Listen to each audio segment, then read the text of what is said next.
Hi everyone! This is a Unity beginner course.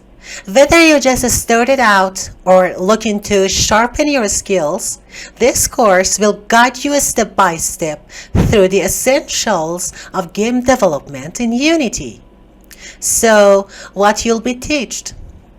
By the end of this course, you'll have learned how to install Unity and set up your first project, write basic C# code to bring your ideas to life, make your characters move with input, jumps, and more, use collision and triggers for interactions, spawn objects dynamically with instantiating, create smooth animations, work with invoke and quarantine for timed actions, add audio for that perfect sound design, design user interface, and manage scenes to build a complete game flow.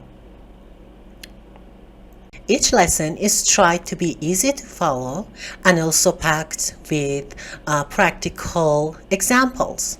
So until next time, take care.